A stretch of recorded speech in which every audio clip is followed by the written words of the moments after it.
Cowboys Nation, what a roller coaster of emotions, man. You ever sit there after a game just staring at the screen, wondering how in the world we let that one slip away? Because that's exactly what this one felt like. And look, I'm not here to throw anybody under the bus, but we've got to keep it real about what we saw out there. This game had flashes of brilliance, moments where the scheme clicked, where the play call was perfect, but then, boom, just one small misstep, one hesitation, and it all unravels. That 4th and 4 call, for example, was dialed up perfectly. The coach did his job. The players knew their spots. But one hesitation, just a few steps too slow, and the whole play collapses. That's the difference between celebrating a stop and watching the other team march down the field. What's frustrating is that it's not like this defense doesn't know what to do. They see it on tape. They practice for it. They prepare all week.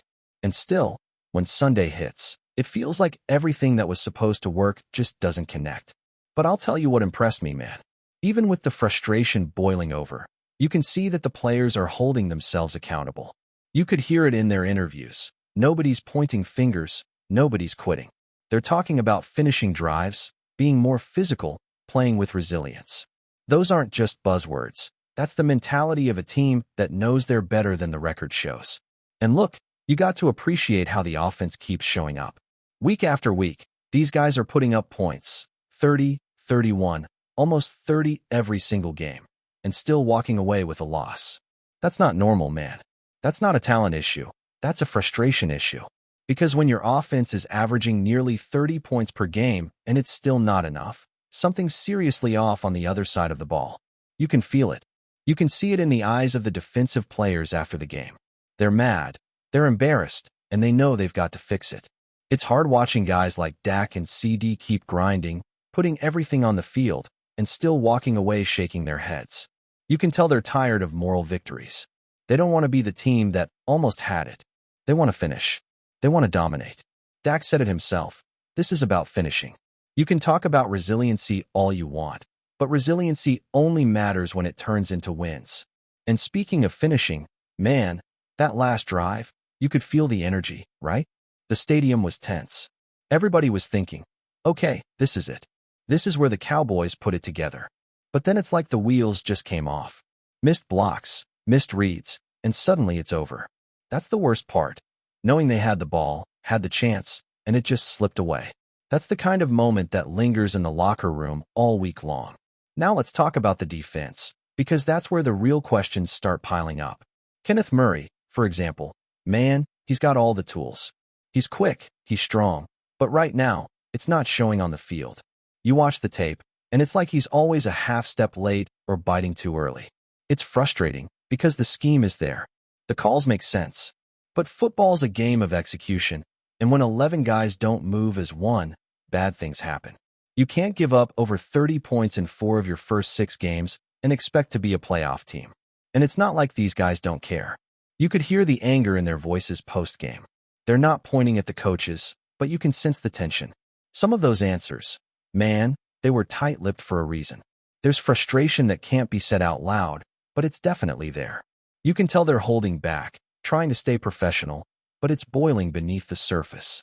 When your defense gets called out for not being physical enough, that's a gut punch. That's pride right there. And they know it. The offense, though, they're not sitting back feeling sorry for themselves either. They're talking about details, about dominating every single opportunity. They know they can move the ball on anyone. That's not the issue. It's about converting those red zone chances, staying ahead of the sticks, not letting drives stall when it matters most. They're not panicking yet, but they know that time's ticking. 2 wins, 3 losses, and 1 tie. It's not the end of the world, but this was supposed to be the start of a run. A chance to build momentum going into the bye. Instead, it's another week of what went wrong. You could see how much this game meant to some of these guys, especially the ones who were playing close to home, with their families in the stands. That's the kind of stuff that hits deep. You can feel the disappointment when they talk about having 30 family members watching and still walking off the field with a loss. That hurts, because you know they left everything out there. And then, man, you listen to the leaders on defense, guys like Kenny Clark, and it's the same message. We've got to get back to work. That's all you can do. There's no magic fix.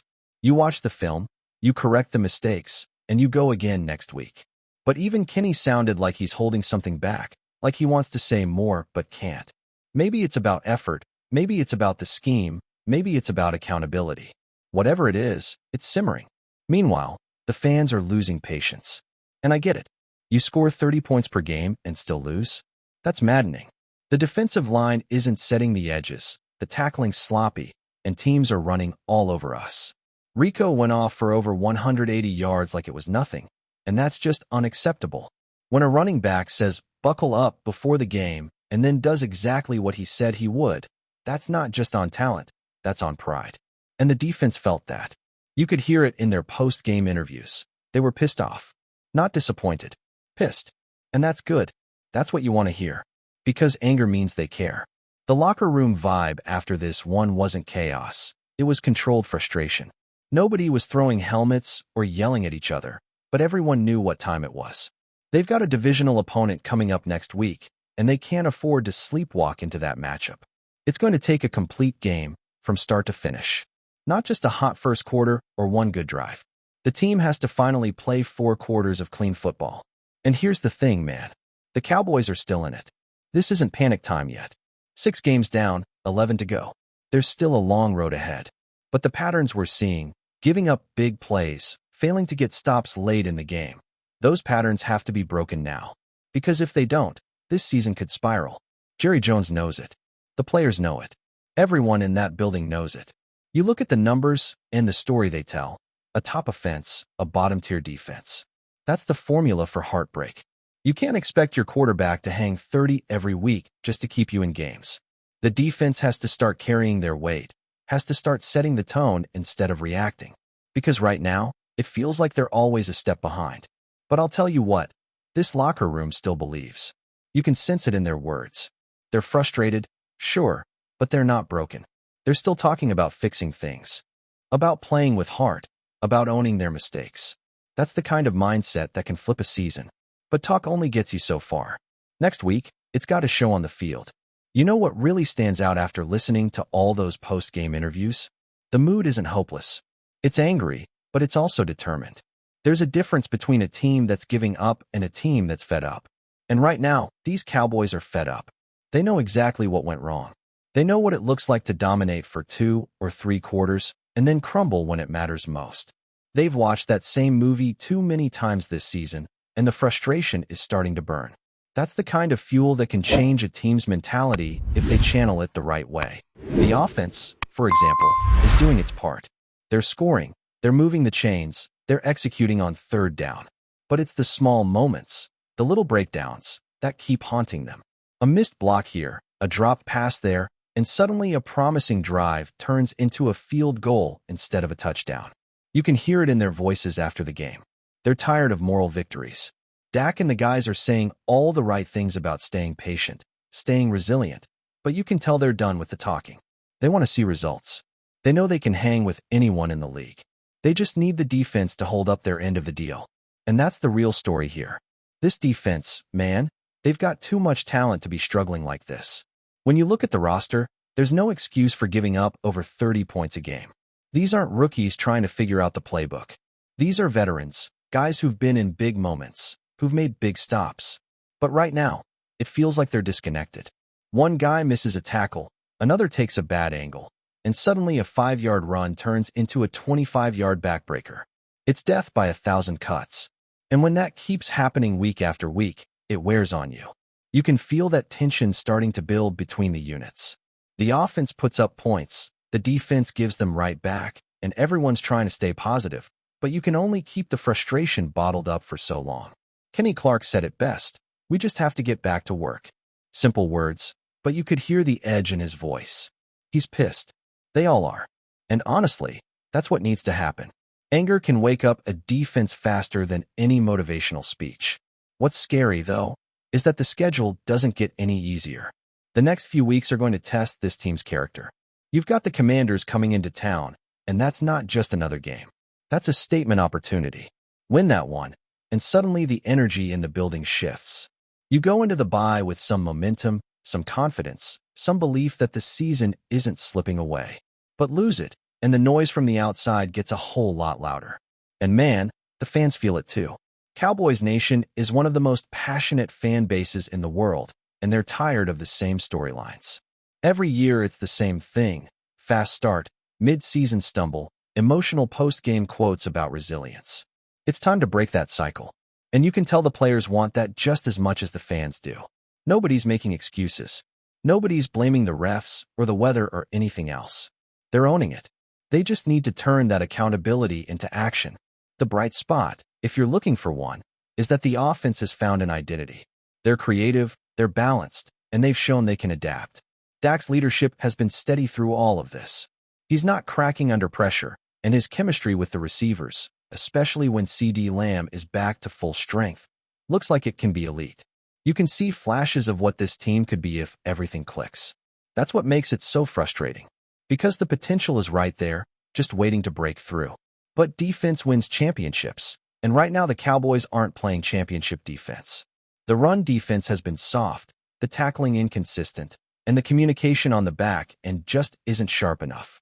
When you let a running back like Rico call his shot before the game and then go for over 180 yards, that's not just a bad day at the office. That's a statement. And the players took it personally. You could hear it in their tone. They weren't laughing. They weren't shrugging it off. They were straight up pissed. That's pride talking. That's the feeling that can light a fire under a locker room. And even with all that frustration, there's still belief. The record doesn't look great, but it's not doomsday yet. 2 wins, 3 losses, and a tie isn't ideal, but the season is long. The difference between an average year and a great one is how you respond when things get ugly. You don't want to be that team that folds when adversity hits. You want to be the team that says, all right, we took our punches. Now let's fight back.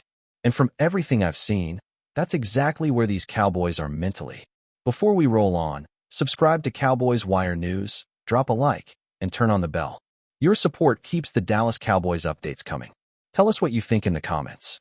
The Dallas Cowboys fanbase is buzzing with excitement as whispers of a blockbuster acquisition swirl around AT&T Stadium.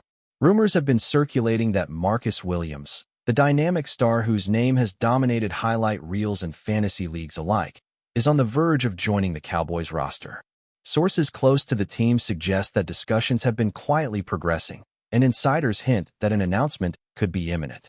While no official confirmation has been made, social media is already ablaze with speculation, memes, and fan reactions that range from sheer euphoria to incredulous disbelief. Williams, known for his electrifying plays and game-changing instincts, would instantly inject a surge of talent and energy into the Cowboys lineup. Analysts point out that his ability to read offenses and make pivotal plays in high-pressure situations could be exactly what Dallas has been seeking to solidify their defense and turn tight games into victories.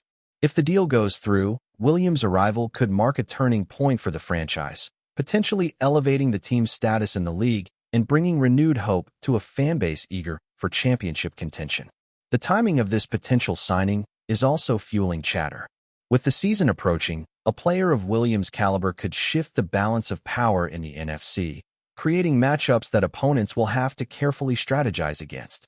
Rumors suggest that talks have been discreetly handled to avoid media frenzy, but insiders say that Williams' camp has been in close contact with Cowboys management, hinting at a strong mutual interest. The prospect of seeing Williams donning the iconic silver and blue has fans already planning jerseys, game day banners, and a chorus of social media posts celebrating what many are calling a dream move. While the deal remains unofficial, the excitement is palpable. Dallas supporters are embracing the idea that a star of Marcus Williams' magnitude could soon be part of their squad, sparking endless debates and predictions. Could this be the beginning of a new era for the Cowboys? The speculation continues to mount, and as the rumor mill churns, one thing is certain.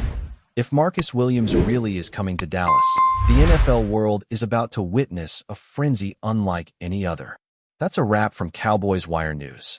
For breaking Cowboys updates, subscribe, drop a like, and turn on the bell. Tell us your take in the comments.